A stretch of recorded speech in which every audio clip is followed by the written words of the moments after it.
share an inspirational thought with all of you. And those of you who are joining us on social media, welcome to our service here at the Temple of the Living God in St. Petersburg, Florida. We are happy to have you with us. And today's inspirational reading speaks on guidance, and it reads as follows. Divine love and wisdom guide my thoughts, words, and actions. How empowering it is to know that every attribute of God is seeking expression in my life, as me, even in the most ordinary decisions and events. I am called to become more aware of my divine nature and develop its qualities. I release any limiting thoughts and beliefs and attune my mind and heart to the constant flow of ideas from divine mind. My awareness of an infinite presence becomes deeper and stronger. Gradually, I learn to rely on the divine love and wisdom that are always available to guide my thoughts, words, and actions. As I fully realize the unfailing power of God, I go forward with renewed faith, vision, and purpose. And so it is. And so now we will be delighted to hear Keith Leon S. sharing One Power, written by Daniel Namod.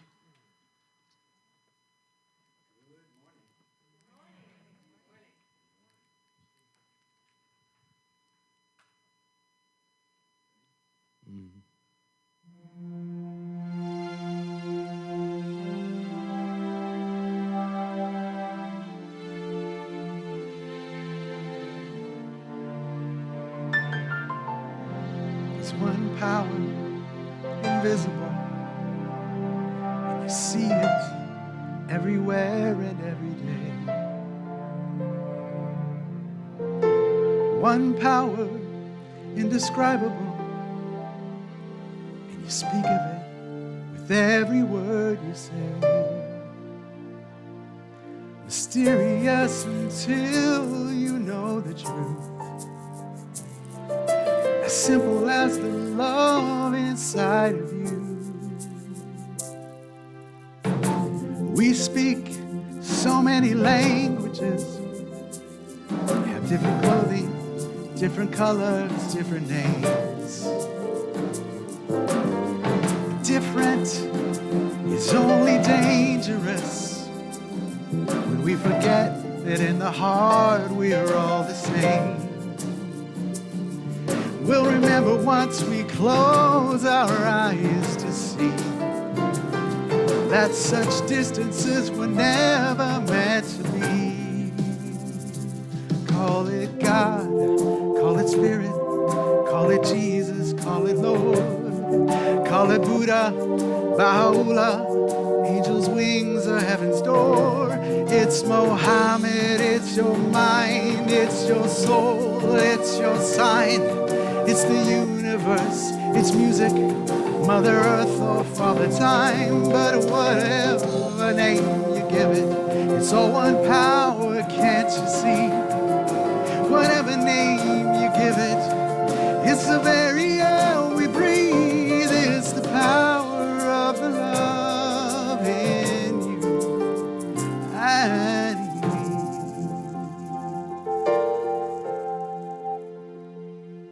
It's the moment of creation. It's an everlasting peace. It's the freedom of forgiveness and the sweetness of release. It's the joy of inspiration, the sunshine on your face. It's the birthright of all nations. It's the boundlessness of space. It's the beauty of a baby, the serenity of sleep, the anger we abandon, for it's love that's most deep. It's one power, one power, one power. Yes, that's what we are. One power, one power, one power. Oh, it is the power of the love that lives in you and me.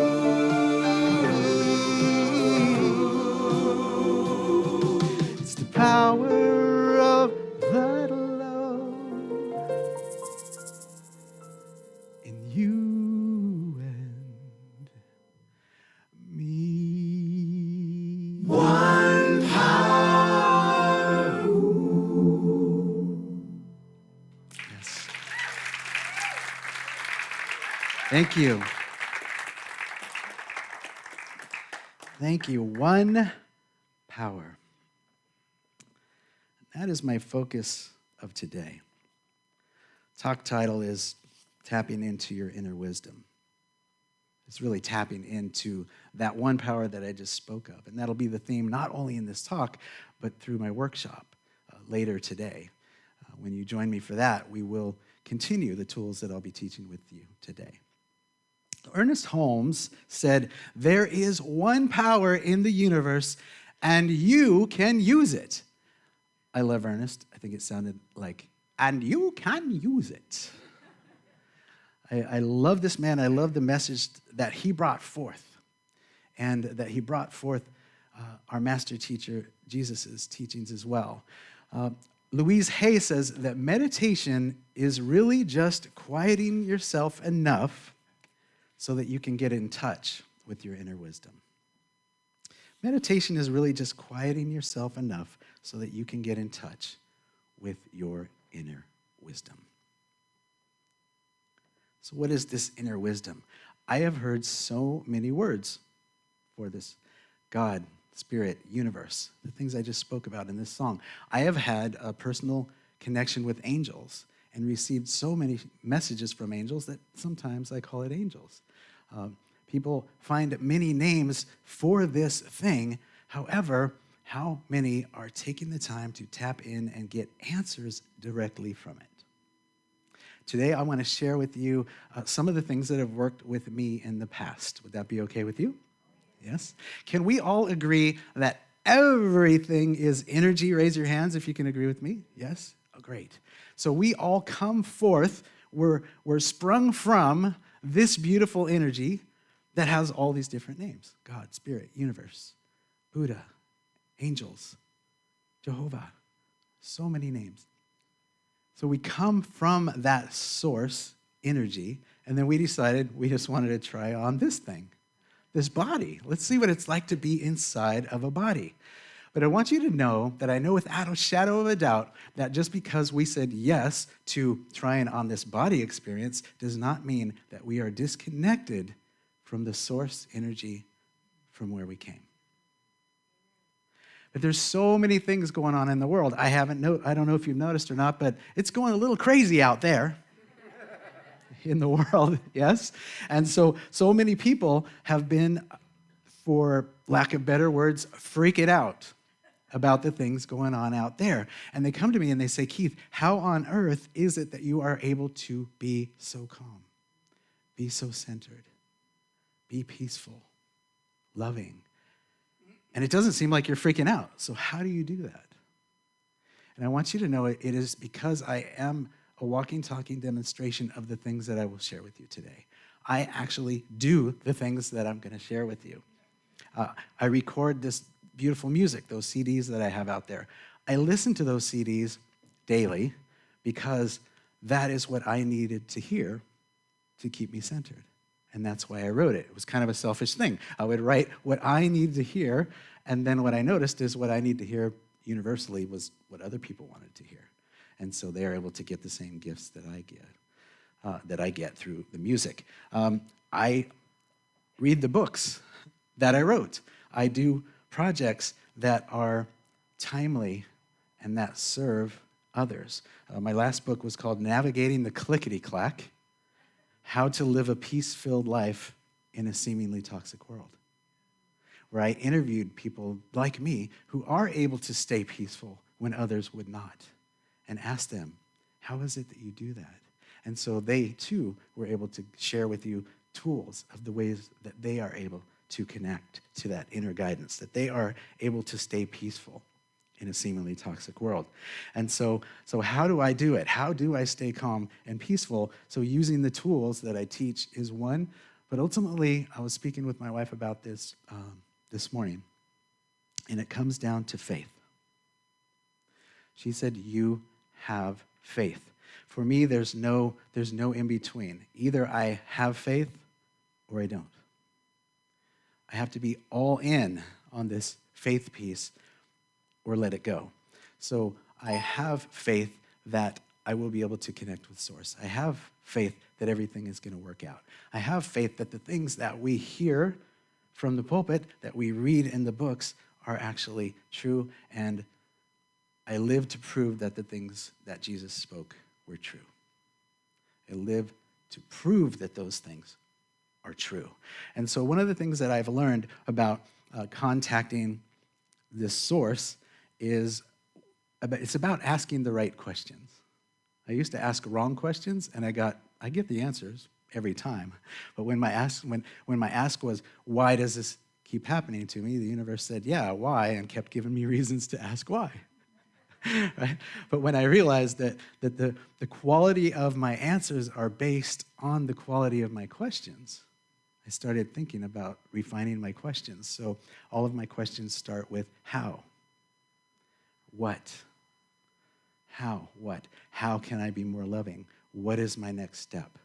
How and what questions are a great way to receive answers that will serve you. The next piece that I'd love to share with you is called Sit, Ask, and Listen. Sit, ask, and listen. A lot of us sitting, a lot of us asking questions, but when was the last time we really stayed focused in the one question that we asked until we received the answer? And that was a huge breakthrough for me. I'm an entrepreneur, so I have shiny object syndrome. So I would ask a question and then see something shiny and be over there.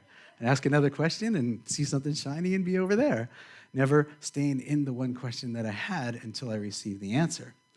So I wrote a book called Who Do You Think You Are? Discover the Purpose of Your Life. And this was the book that really put me on the map, second book that I ever wrote. And the first book that I wrote, I probably had sold 12 copies of. My wife and I were coming off of 2 seeming business failures because previous to this book project, I was thinking that I knew what I needed to do, or I was all in my head about everything that I was doing.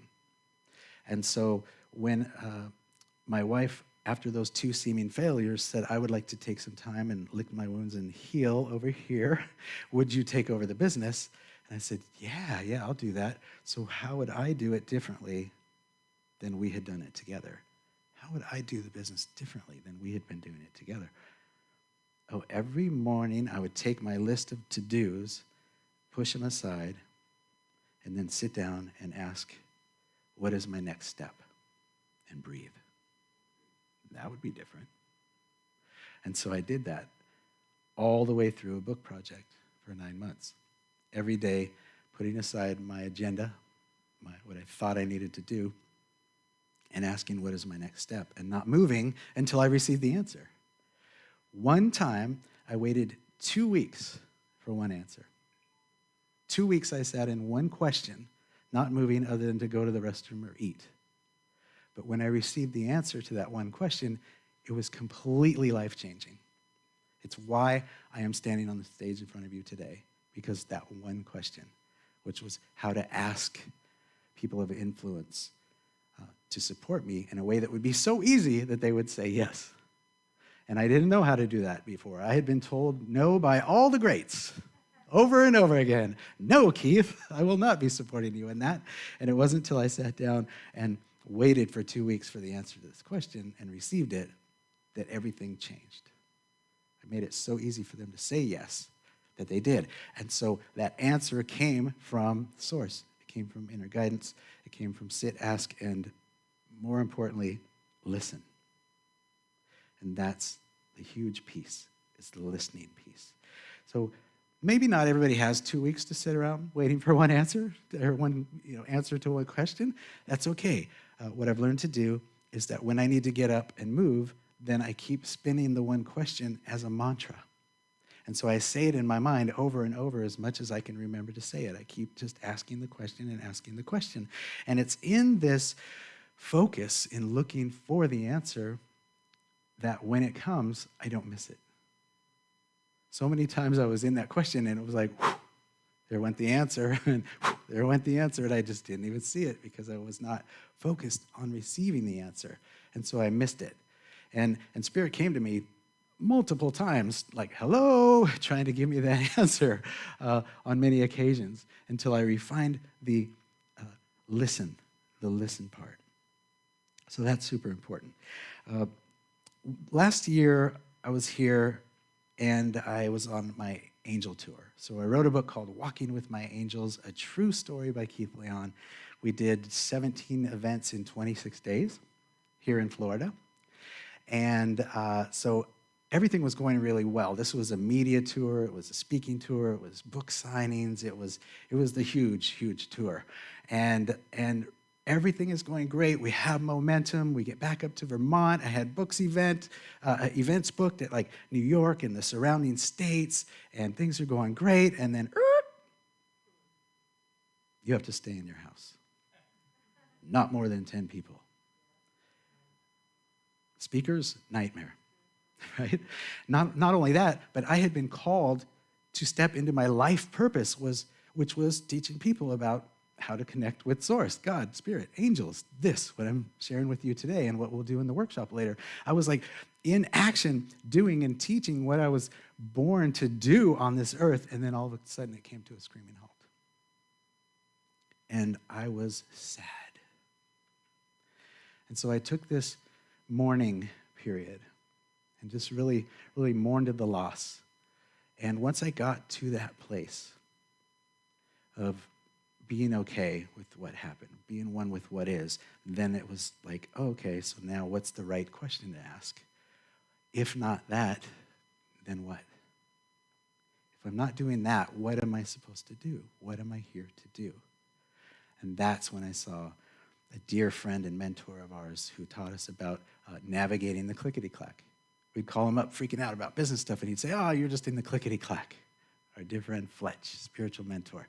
And we said, what's the clickety-clack? He said, when you're riding a bike and a 10-speed bicycle and you change the gears and it makes, you're in between gears, it hasn't caught yet, what noise does it make? Clickety, clickety, clickety-clack. Yeah.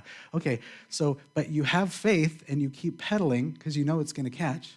Mm-hmm. And then when it catches, you're into a whole new gear. It's even better than the gear before, right? Yes. So just relax. Even the clickety-clack. And that really stuck with my wife and I. So much that over the years, and even though he had passed away, when we were freaking out, one of us would look at the other and go, clickety-clack. Oh, okay, all right. And we'd be back. So I said, I've got it. That's the book title. All right, what would the subtitle be of this book? And I saw myself speaking all over the country, giving workshops for years. And the number one most attended workshop was How to Live a Peace-Filled Life in a Seemingly Toxic World. And people came more than any workshop for that. So I had it, How to Live a Peaceful Life in a Seemingly Toxic World. And so I reached out to Jack Canfield, Bob Proctor, friends of mine. Hey, will you be in this book? Sure. Once I had them, everybody was like, yes, sure. And so I interviewed all these people on the one caveat was that every person who was in the book had to be a walking, talking demonstration of that quality. They were the ones who were peaceful in a calm. And when everything else was going crazy, they are the ones who would stay peaceful. And so what I want to share with you now is about listening to the feedback from the universe. Listening to the feedback from the universe. So you've sat, you asked, you listen, you go out in the world, and now start to just listen to the feedback that we get. Whether it's positive or negative, I always call it good. And that's what I want to, when I wind up, and the last thing I want to share with you will change your life forever. Would you like something that would change your life forever? Yes, it will. And so let me build up for this. There was a time when I spoke and I got up and I talked about the media. I was in the media for 7 years, and this was when the media actually told some truth back then. And yet, I still had to sign sometimes I had to sign agreements that I wouldn't share that a story that we did that day was not true. And so one time I was speaking, and I talked about that, and I used an acronym for one of the TV stations. And it was like everybody laughed, and I was like, oh, that was funny. And then as soon as we ended, a woman came over and she said, I didn't appreciate the acronym that you used about my favorite news company. I didn't appreciate that you brought politics into your talk. And I was like, okay, thank you for caring enough to share that with me. She said, you're welcome. Cool. And so I finished up, I did my workshop, I connected with people, and then after I was talking to my wife, and I said, wow, I said, I got some feedback from the universe. She said, yeah. I said, somebody came up and said they did not appreciate the acronym that I use for the news channel. And so I'm at choice point here. And so here's what I can do. I can never do that joke again. It's that easy. That was feedback from my universe. And maybe she was the only one who had the guts to come up and tell me that. Maybe there was 20 other people in the room that didn't appreciate it, but they didn't tell me. And so I had to use that feedback for me to change that and then just never do it again. It wasn't a problem to drop that. And so we're constantly getting feedback from our universe. I know that everything that I say isn't going to land for everybody in the room. And so please know that I have no attachment to being right about anything when I'm sharing with you. I just share what my experience is. And so the one phrase that I wanted to share with you is what I said to her, which is thank you for caring enough to share that with me. Can you say that with me? Thank you for caring enough to share that with me. And so when someone comes to me with venom, and they're in my face, and they're pissed, and they're giving me feedback, my answer is, thank you for caring enough to share that with me. When someone comes up and says, oh my God, I loved when you sang that song, I felt it in my heart, it was a blessing, I say, thank you for caring enough to share that with me. Because no matter how it feels at the time, even when I receive seemingly negative feedback, even when it feels in that moment like a punch in the gut, when I've looked back in the past at things that have happened, I always can see the blessing in what happened.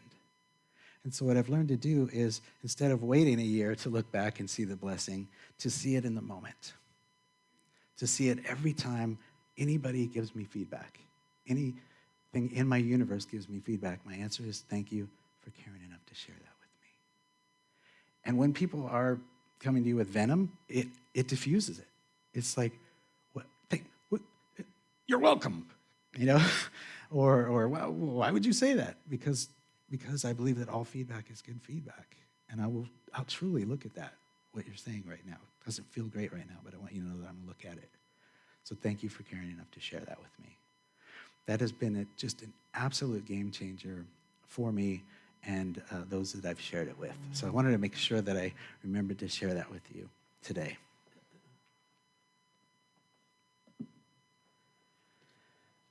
And before we go, I wanted to share a little more Ernest Holmes with you. Ernest Holmes said, we would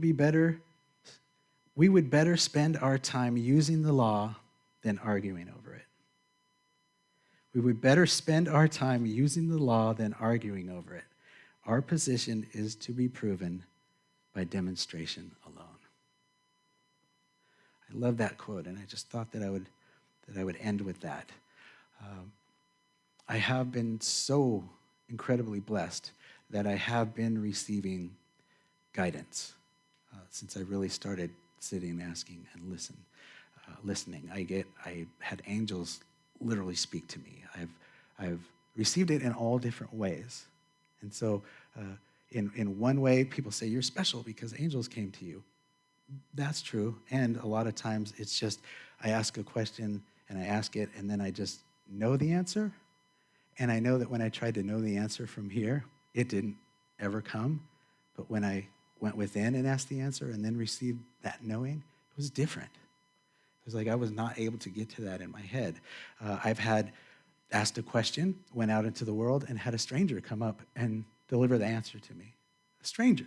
Or a dear friend say, I don't know why I'm supposed to say this to you, but, and then they say the answer to the question that I have. I pull angel cards. I created angel cards that I received. 11 archangels gave me 4 messages each of what they wanted you to know, so there's 44 cards. I actually pull those cards because what I found is every time I pull one that day, that was what I needed to hear and to know that day. And so the answers come in so many beautiful ways. Let us hear them. Let us notice them when they come. That's the piece. And so today at the workshop that happens at 12:15, we will continue. I have so many tools that I can share with you, and we'll just continue that because this was a very short talk. But I appreciate your time, appreciate your support and your love. Thank you for being here today. Thank you.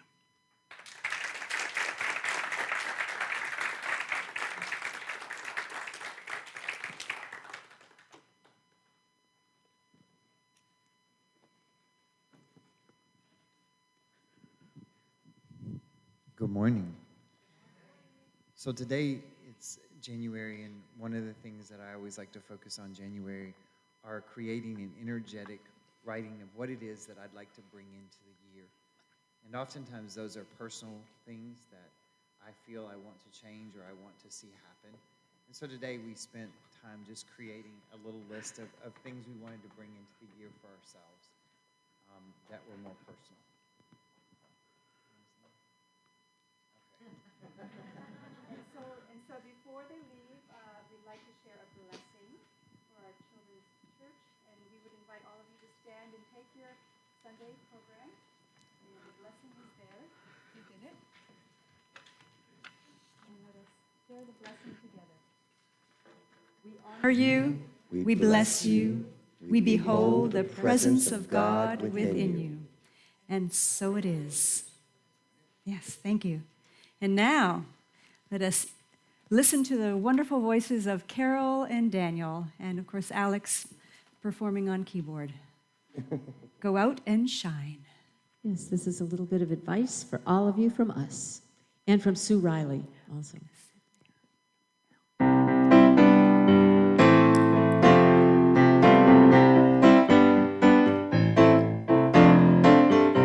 Go out and shine your light. You know the time is right. You gotta go out and shine your light. Go out and shine. Go out and shine. Go out and shine your light.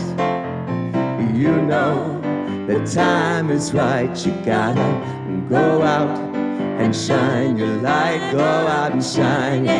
Go out and shine. Step out and take a chance. Walk the talk, enjoy the dance. Relax, enjoy the ride, and let kindness be your guide. You gotta go out and shine your light. You know the time is right. You gotta go out and shine your light. Go out and shine, yeah, go out and shine. One voice, one hand, one heart. You wanna change, we'll make a start. We're one big family.